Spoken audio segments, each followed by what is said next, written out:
Hey quilters, it's Patti Carey of Patti's Patchwork.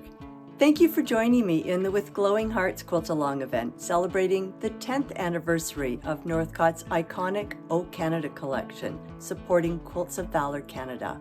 I hope you're having fun. This month, we're working on Block 5. Along with a copy of the With Glowing Hearts pattern, here's what you need to get started. In addition to our previously cut pieces of C3, D2, E1, E9, H4, and I2, we also need fabric J. We're going to start with the side units of our center block, sewing an E9 piece to adjacent edges of each C3 square. I start with the top square part of the E9 and lining it with the top edge of my C3 piece. The bottom tip of E9 will extend 3/8 of an inch below the bottom edge of the square. I finger press my seams toward fabric C.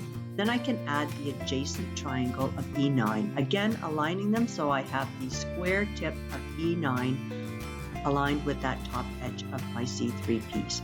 This time the two E9 pieces will cross on the 1/4 inch seam line at the bottom edge.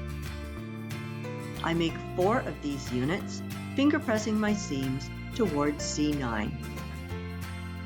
Now I can add my H4. I'm going to add the bottom left triangle first, aligning the outer tips. I find it easier to sew from this outer tip to the inner center seam. And my H4 triangle will extend 3/8 of an inch below the bottom edge of my unit. I finger press my seam toward fabric H, and then I can add the bottom right H4 triangle, again starting with the outer tip, aligning those outer tips. This time the two H pieces will cross on the 1/4 inch seam line at the bottom edge. I'm going to finger press my seam toward fabric H after I trim off all of the tips of my unit to help reduce the bulk. I finger press only because that top edge, the bottom edge is on the straight of grain, but that top E9 edge is all bias, and if we press with an iron we will distort it, so I only finger press at this point. Once we have those units done, we combine them in a 3x3 layout with our fabric D and J pieces and sew them together in 3 rows of 3, chain piecing the units or pieces in column 2 to the units or pieces in column 1. I keep those chains intact. It helps make my block assembly quick and easy. I align my patches at top and bottom edges when I'm sewing each pair of patches together. Once I've got column 2 sewn to column 1, I can add column 3 to the column 2 edge. And again, I'm going to keep those chains intact and make the pieces line up at each end of those little seams. I'm going to finger press these seams towards the corners J and towards the center D. And this will enable me to nest the seams when I sew those 2 final seams in the block, when I sew the rows together. I make the patches align at top and bottom edges, and I make those 2 seams nest, the J-D intersections. You can actually feel if the seams are nested or not. If you can feel any space, wiggle them a bit to make them, reposition them so that there is no space between them. 1 seam left before our center block is done. And again, feel those nested seams and keeping my patches aligned along the 1/4 inch seam line.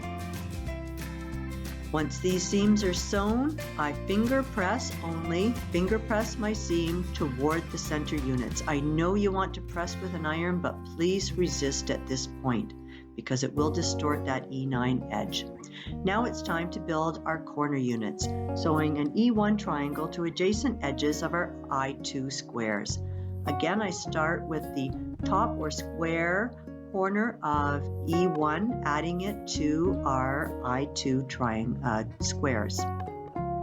I'm going to finger press toward the I2 And then I can add the adjacent E1 triangle, positioning it so I have the square corner aligned with the top corner of my unit.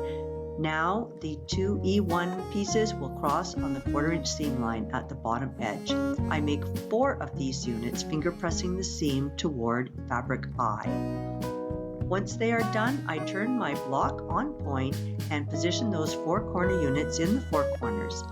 I add the 2 opposite edges to my center block. I'm going to pin the intersections of C3 and I2 so that they meet perfectly.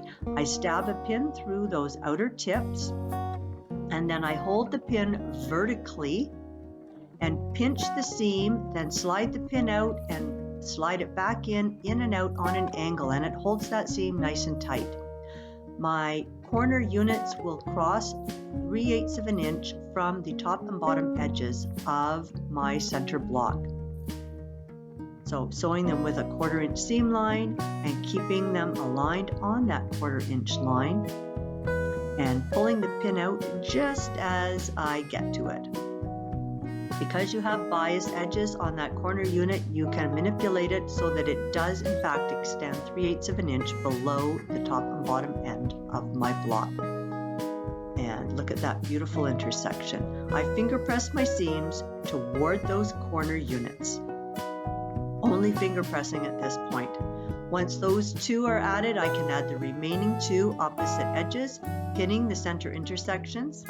This time, my corner unit will cross the rest of my block, crossing that other E1 triangle on the 1/4 inch seam line. So I sew these seams and just slide it along, taking the pin out just before I reach it and making those patches stay aligned on the 1/4 inch seam line, and so that they cross at the bottom on the 1/4 inch seam line as well. Finger press toward my corner unit on both edges, and now I can finally press my block with an iron. And block 5 is done. And here you have block 5. Head on over to Northcott's Instagram page to enter their month 5 giveaway for a chance at some fabulous prizes. All of the rules and details are on the Instagram page. If you haven't joined my With Glowing Hearts newsletter, you can find that on my website, pattispatchwork.com, on the Quilt-Alongs tab. In it, I share extra tips and tricks each month to help you get your block done. And there's also a Facebook group if you'd like to join that as well. Thanks for joining, and we'll see you back here next month for Block 6.